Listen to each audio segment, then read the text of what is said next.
હર હર મહાદેવ, હરિઓમ, જય માતાજી. તો અત્યારમાં આપણે ગા દોઈ લીધી અને ગોમતી પાસે થોડીક વાર ઊભા રહે. ગોમતી એવી માયાવાળી છે કે આપને એમ થાય કે એની પાસે જાવું જ છે એમ. તમને આમાં માથું નમાવે, કોઈ દી આમ તો માથું કરે જ નહીં.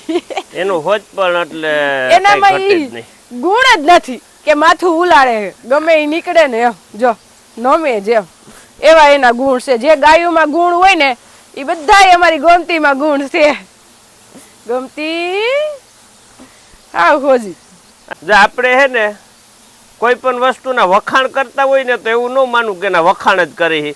પાછા એના અવગુણ આવે તો અવગુણ કઈ કે ભાઈ આ વાયડી થઈ છે તેને વાયડી કેવી પડે. અમારે ગંગા નોંદરું નિરાતે નથી વારવા દેતા તો અમે વિડીયામાં કયા જ છે કે એને નોંદરું વારવું તો ભાશે એટલે આપણે એમ નથી કેતા કે બકરી જેવી છે એમ. હા એટલે આપણે હારી હોય તો હારી કેવી પડે અને વાયડી હોય તો વાયડી કેવી પડે. અને અમે કોઈને છેતરીને તો દે કઈ વસ્તુ દઈ જ નહીં, કારણ કે ગંગાની માં હતી ને ઈ આપણે મૂકી હતી પીપરામાં તો એમને એમ કેતા હતા કે દઈ દ્યો ગા બહુ હારી છે, ભરી દ્યો એમ અદા.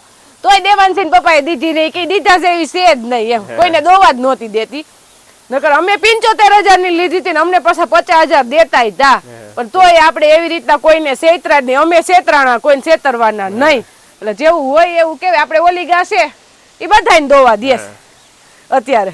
દેવાનસિંહ પપ્પાએ દોઈ લે, આપણે વાડીવાળા ભાઈ દોઈ લે, હું દોઈ લે, એટલે એ એક અથવાર થઈ જ નથી. અને એક અથવાર તો ગંગાઈ નથી, એ બધાને એક નોંધણું મારવામાં તકલીફ પડે, બાકી દોવા તો બધાને જ દે છે. આનું શું થાય?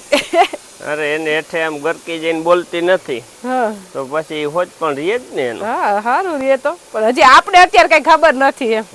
જો ઈ મારો હાથ સાટે છે, હાથ સાટે એટલે જીભ લાગે આપણે હાથમાં. કહરટ જ હોય ને આવું બધું એને ખાવાનું હોય એટલે. નકો તો એની જીભ હારી હોય તો ઓલી થઈ જાય ને. હવે દેવાનસિંહ પપ્પાને કૂવામાં રોજ જોવું પડે ને એવી પરિસ્થિતિ આવી ગઈ છે. જો આપણે વાઈમાં પાણી થઈ રહ્યું છે અને હવે આવક આવે એ ખાલી નોર્મલ કે આખી રાત જાય ને તો 5 ફૂટ ભરાય એટલું. એટલે હવે જે કઈ ધામધૂમ છે ને દાર માથે હે બધી. અને આપણે દાર ઓટોમેટિકમાં જ મૂકેલો હોય, સીધો લાઈટ આવે એટલે ચાલુ, અને દાર ઉપર જ પાણી પીહે. નકર પછી દાર બંધ રહે તો કૂવો તો કઈ પાણી હોય જ નહીં. જો વહી ગયો, અર્થે વહી ગયો. 70 ફૂટે દેખાતુંય નથી પાણી. 75 ફૂટે વહી ગયું. અરે દાર હે ને 8 કલાક હાલે ને તઈ વાઈ ની મોટર 5 કલાક જ હાલે. 3 કલાકનો ફેર પડે એટલે 5 કલાકનું પાણી છે અટાણ, વધારે નહીં. 8 કલાક હમી નો હાલે. હા આ મોટર વધુ પાણી ઉપાડે ને. કોમેન્ટ આવે છે કે તમે નાનજી બાપા કામ બહુ કરે છે, કે તમે કામ નથી કરતા એટલું નાનજી બાપા કામ કરે છે. નાનજી બાપા ને એવું છે કે નાનજી બાપા કામ અમારી હાટું નથી કરતા. નાનજી બાપા એનું શરીર હાચવવા હાટું કામ કરશે. નાનજી બાપાની ઉંમર કેવડી થઈ નાનજી બાપા? 71 વર્ષથી હજી એકેય પ્રકારની ટીકડી નથી. એનું કારણ છે કે નાનજી બાપા કામ કરે છે ઈ, અને એનાથી થાય છે ને એટલે કરે છે. અને બીજો પ્રશ્ન કે દેવ તમે નાનજી બાપાને શું આપો છો? ઈ દેવાનસિંહ પપ્પા કે નાનજી બાપા હે ને વાડિયા ગાયો નીર પૂરો કરે અને અહીંયા રીએ. એટલે નાનજી બાપા તું કે ને એનું શરીર હાસવા હાટું કામ કરે. બાકી આપણે કઈ કામ કરવાનું કેતા નથી. નાનજી બાપા તમે પાણી વાળો કે હાથી આખો કોઈ વસ્તુ આપણે નથી કેતા. જે કઈ કામ કરે ને એના હાટું કરે, આપણા હાટું કઈ નથી. એટલે નાનજી બાપા તમે બોલો જોઈએ. કઈ ઘટવા દે દેવાનસિંહ પપ્પા ઈ કયો? કાઈ નો ઘટવા દે, કાઈ માગવું ના પડે ને. નાનજી બાપા એમ કે મને આ એટલા દે એટલે હું દઈ દઉં. નાનજી બાપા ને એમ કહું નાનજી બાપા નથી દેવાય એમ. નાદ નો પાડે, આમાં હું પરેશ ના પાડે જ નહીં. અહીંયા અમારે ઘરનું સભ્ય જ છે. હા અને ઘર જેવું જ બધું થઈ ગયું છે હવે. અને આ વાડીએ છે બને હે ને નાનજી બાપા ને જ હાસવાનું છે બકાડ. હવે કઈ રેવા આવવાના નથી. દાદી બાપા હવે ગામમાં જવાના નથી. એટલે નાનજી બાપા ઈ જ કહેતા કે વાડીએ હરખું બનાવી દે ને તો મારે ગામમાં ધક્કો નહીં કે. એટલે નાનજી બાપા વાડીએ નાનજી બાપાને રીતે લખવાનું અને એને રીતે દઈ દેવાનું. બાકી દેવાનસિંહ પપ્પા કોઈ દી કઈ લખે નહીં. કેમ નાનજી બાપા? હા એમાં હું એમાં કઈ એવું હોય જ નહીં એમ. આ તો ઘરના સભ્ય જેવું થઈ ગયું હવે. હા જવાબ દેવાનો છે, કારણ કે કઈ પ્રશ્ન ન હોય તો જ નાનજી બાપા અમારે રહેતા હોય. 4થું વર્ષ હાલે છે, નકર રે નહીં કોઈ. કેમ નાનજી બાપા? હા આપણે ચણા પાવામાં મોટર થઈ ગઈ છે ચાલુ. ઈ પીરા ચણા જે આપણે પાછળ વાવ્યા એમાં હમણાં પાણીની ખેસ આવી ગઈ ને એટલે એક દી નહીં પીવે, 2 દી નહીં પીવે ને 3 દિવસ થાય.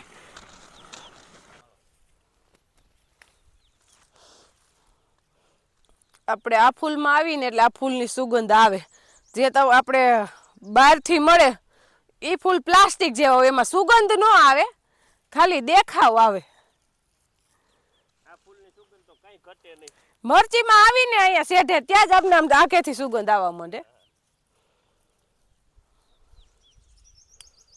અને કોમેન્ટમાં એક આપણે કોમેન્ટ હતી કે તમે કઈ જ્ઞાતિ છો, પટેલ છો કે પછી આયર છો કે ઘણું પૂછતા હોય. એ નવા સબસ્ક્રાઇબર હોય એને, બાકી તો આપણે ઘણા વિડીયોમાં કીધેલું જ છે. અમે કાઠી રાજગોર બ્રાહ્મણ એટલે કાઠીના ગોર, ખાસી ખુમાણ ને વાળા. આ વેલા વખતના રજવાડાજી વખતની વાતું છે. ખાસી ખુમાણ ને વાળાના ગોર છે અમે, એટલે અમે કાઠી ગોર કહેવાય, કાઠી રાજગોર બ્રાહ્મણ. હા, એટલે હે ને, અને અમે કાઠી રાજગોર બ્રાહ્મણ જેટલા હઈ ને એટલા બધાય પાસે જમીનું ખરી, બધાય ગરાહદાર, કોઈ જમીન વિનાના નહીં.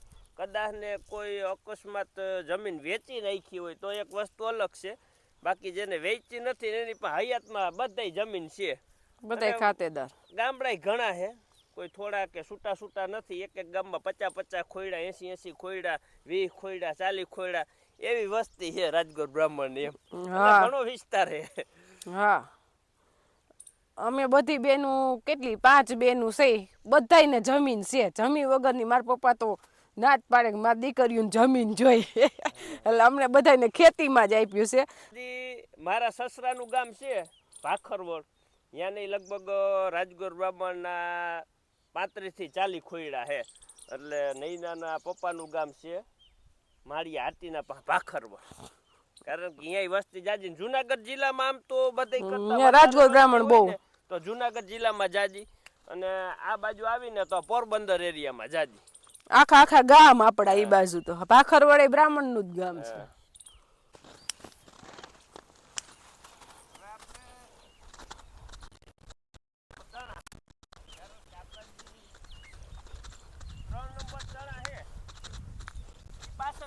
અત્યારે જેનો સમય થયો હોય તો કે 1.5 મહિનાનો થયો છે, અને 1.5 મહિનાનો થયો એટલે આપણે જે પાણ પાયું તો આની મોર એને આને આજ આપણે પાઈછી ને એટલે લગભગ 13 થી 14 દીનો ગાળો અંદાજે થઈ ગયો છે. પછી 2 દી આઘા પાછું રહેતો હોય પણ એટલો ખરો એમ 13-14 દિવસ થવા આવ્યા છે. પણ અત્યારે ફૂલથી ગરકાવ છે, કાંઈ ઘટે નહીં એવા, કોઈ વસ્તુ કાંઈ ઘટે નહીં એવા આખા ફૂલ ભરાઈ ગયા છોડવા. અને એની ફૂટે એટલી છે કે કાંઈ ઘટે નહીં, કારણ કે આપણે વારંવાર પાણી દીધું નથી. ધાયરાવું આપણે ધાયરું નતો ને એ પ્રમાણનો વધારો છે એનો, એમાં કાંઈ ઘટે જ નહીં. એની ફૂટે જ એટલી છે, કારણ કે લાંબા સાહે પીધું છે ને એટલે બહુ પાણીની જરૂર પડી નથી, પાછી ફૂટે એટલી કરી એમ. ઉતારો તો આપણે જે ટાઈમે વાવીને એટલો જ દેહે જોજો. લગભગ છે એમાં બહુ કાંઈ ડિફરન્સ લગભગ નહીં આવે એવું લાગે છે. પછી હવે તડકા નો ખમી હગે કે એમ થાય તો નહીં, તડકા બહુ નહીં નડે. પછી આપણે જમીન માથે આધાર રાખે કે વાતાવરણ બહુ ગરમી વાળું હોય તો થોડુંક 1-2 પાણી વધારે દેવા પડે, અને પાણી વધારે દો એટલે વાંધો ન આવે, એટલે થઈ જાય. આ વખતે પાણી પીતા એમ વાર લાગે છે. હાથી આકેલું હતું, પારા પાછા બાંધ્યા અને પાછા 14 દિવસ ત્યાં પીધેલા નહોતા, એટલે વાર લાગે. નકર તો 1-2 દિવસમાં પી જાય નહીં. એટલે જમીન એકદમ સુકાઈ ગઈ કહેવાય, હવે ઉનાળા જેવી થઈ ગઈ. પારા વિખાઈ ગયા, પાટલા વિખાઈ ગયા, એટલે બધી જમીન કોરી થઈને કોરી થાય એટલે એ જમીન પાણી પીએ તો પાણી સૂહે, અને સૂહે એટલે વાર જ લાગવાની દેખીતા જ છે કે જે 1 દીમાં વસ્તુ પી જાય તેને પરબરા 2 દી થાય. અને થોડોક પાણીમાં ઘટાડો આવ્યો એટલે આ 1 દીમાં નકર તો પી જાય, પણ થોડુંક હાથીની હિસાબે અને થોડુંક પાણી ઘટ્યું એટલે એમ આપણે 3 દિવસે પી રહે. પર કાલ તો પી જાય ને, કાલ પી જાય. હવે આપણે ઘરના કામમાંથી એટલે કે કામ તો કરીને આવતા પણ તો ઘરેથી હવે આપણે ફ્રી થઈ ગયા કે વાડીએ 2 કલાક કાઢવી તો કાઢી શકી. આપણે ઘર હાસવા વાળા એટલે કે બા આવી ગયા છે એટલે ઉપાધિ આપણે હોય નહીં. જો અત્યારે હવે વાડીએ વહી આવ્યા, બા 5 વાગે આવ્યા એટલે આપણે અડધી કલાક પછી આવ્યા. ત્યાં આમાં થઈ ગયો છે રાયડો. કામ કાંઈ આમાં દેખાય જ નહીં, વાડીએ રોકાય તો કામ દેખાય ને. ને રાયડો હજી પાઈકો નથી ને તો આની વિધિ થઈ જાય નકર પાકે તો પછી તો જમાવટ થઈ ગઈ હે કણ ના અનેક કોણ થાય એક ના આમ તો જો આમાં કેવી સિંગું હોય અને આ પાકી જાય પછી આનું બી જલ્દી જાય નહીં અને આમે શિયાળામાં તો ખડમાં મેન હોય તો રાયડો ઓમય પેલા તો હે ને દેખાતોય નહોતો આ 2 દી થયા 3 દી થયા દેખાણો હે નકર હે ને દેખાય નહીં અંદર અને આપણી ગાયુંને હવે થોડોક ટાઈમ છે અઠવાડિયું 10 દી ત્યાં તો બીટ ને ગાજર બેય તૈયાર થઈ જાય ખાવા માટે અઠવાડિયામાં થઈ જાય હા પછી ખવડાવી રાખશું આપણે બીટ કે ઘરે ખાવા તો બીટ કેટલાક જોઈ થોડાક જોઈ એટલે ગાયુંને ખવડાવશું રોજ 2-2 કિલો ખવડાવીને તોય ઘણા અત્યારે બીટ તો હે ને ધોમ ચાલુ હોત ખાવાના પણ આપણે થોડુંક વાવેતર મોડું થયું અને થયું એ પાછા ઉઈગા નહીં એટલે ડબલ મોડું થયું ને એ પાછા ઉઈગા ને એટલે બીજી ફર વાવ્યા ને વધારે લેટ થઈ ગયું નકર અત્યારે 10-15 દી થયા ખાતા હોત ગાયું ખાય એમ તોય ઓણ ઓછા વાવ્યા છે નકર તો અમારે જાજુ વાવેતર હોય હા પોર જાજા વાવ્યા હતા પણ બીટ મોડું થઈ ગયું ને એમાં ઓછા વાવ્યા પછી ગરમી આવી જાય પછી બહુ બીટ ન ખવડાવવાના હોય એનું આમ જોઈએ એવી ક્વોલિટી નથી થતી